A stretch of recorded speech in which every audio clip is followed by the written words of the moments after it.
थे अडानी हिंडनबर्ग मामले की और याचिकाकर्ता को एक्सपर्ट कमेटी की रिपोर्ट सौंपी है इस मामले में। और इस रिपोर्ट में क्या कहा गया है ये बताने के लिए सुमित चतुर्वेदी हमारे साथ हैं। सुमित, बताइए क्या है उसके की हाइलाइट्स।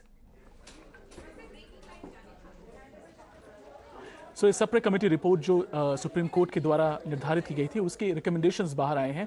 उसमें ये कहा गया है कि अदानी ग्रुप ने अपने जितने भी बेनिफिशियल ओनर है, मतलब जिनसे फायदा होता है, उनके नाम जो हैं वो पब्लिक में वो डिस्क्लोज कर दिए हैं, वो बाहर आ चुके हैं। साथ ही इसमें सेबी को, जो मार्केट रेगुलेटर है, इंडिया का स्टॉक मार्केट रेगुलेटर है, उसको क्लीन चिट दी है और कहा गया कि उसका कोई भी रेगुलेशन के पार्ट पे फेलियर नहीं था। सेबी इस मामले में पूरे जो नियम और कानून है वो फॉलो कर रहा था, वो सब जो नियम और कानून है वो फॉलो किए जा रहे थे। इसलिए सेबी के पार्ट से भी कोई भी रेगुलेटरी फेलियर, मतलब रेगुलेशन की तरफ से कोई फेलियर नहीं आता दिख रहा है। कमेटी की रिपोर्ट में ये भी कहा गया कि 24 जनवरी के बाद मार्केट में, स्टॉक मार्केट में कोई वॉलेटिलिटी यानी कि उतार चढ़ाव इतना नहीं था, पर रिटेल जो शेयर जो लेने वाले हैं उनका ज़्यादा पार्टिसिपेशन हुआ है अदानी ग्रुप के स्टॉक्स में। पर यहाँ पे ये बात भी कही गई है कि सब मिला के शॉर्ट सेलिंग प्रॉफिट कई कंपनियों ने, कई जो एंटिटी हैं उन्होंने बनाए शॉर्ट सेलिंग प्रॉफिट।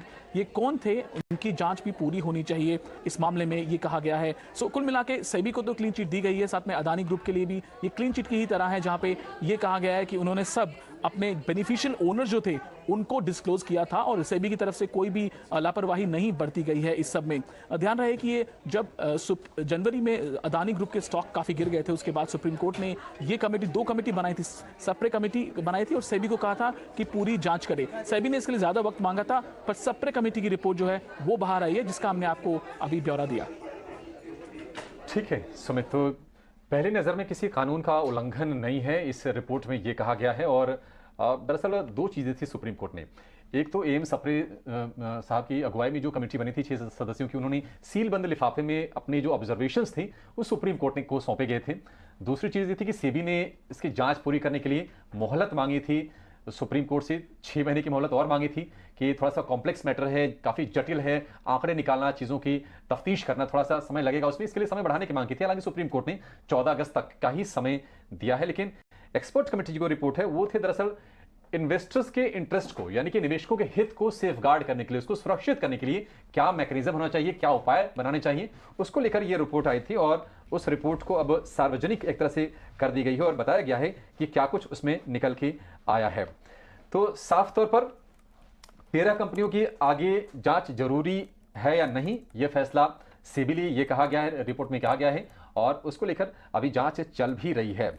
इस पर और भी हम अपने एक्सपर्ट्स को जोड़ेंगे, कुछ वकीलों से बातचीत करने की कोशिश करेंगे, कॉर्पोरेट जो लॉयर्स हैं देश के दिग्गज की, उनका क्या मानना है। अब यहां से सारा का सारा जो मसला है किस तरह से आगे बढ़ता हुआ दिखेगा इस कमेटी की रिपोर्ट के बाद। और सेबी ने अदानी के बेनिफिशियल ओनर्स को लेकर ऐतराज नहीं जताया, ये काफी क्रुशियल ये पॉइंट है। और एक ये भी चीज मेंशन की गई है कि अडानी और ग्रुप पर हिंडनबर्ग के आरोपों के बाद थोड़ी सी चिंताएं बढ़ी ग्रुप को लेकर, लेकिन उस दौरान रिटेल निवेशकों का जो हिस्सा है इस कंपनी में वो बड़ा है।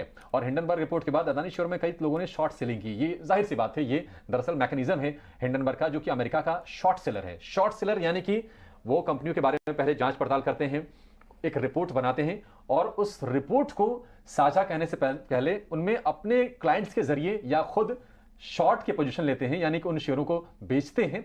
और उसके बाद जब नीचे जब शेयर गिरते हैं उसके बाद उनको उस तरह से प्रॉफिट होता है। तो ये पूरा मैकेनिज्म है, शॉर्ट सेलर है। और हिंडनबर्ग ने अपने जो पूरे के पूरे आरोप थे उन्होंने इस तरह से कहा था कि हमें लगता है, हम ये मानते हैं। अब इस तरह की शब्दावली इस्तेमाल की गई थी। लेकिन अडानी ग्रुप के शेयरों का जो हश्र हुआ, हमने देखा कि अब 40%, 50% से ज़्यादा ये शेयर टूट गए महज महीने, 1.5 महीने भर में। और अब जाकर थोड़ी सी स्थिरता की तरफ जरूर लौटता दिख रहा है। हमने अडानी के शेयर का भाव 1000 रुपए के भी आसपास देखा और अभी धीरे धीरे संभल के 2000 रुपए के आसपास है।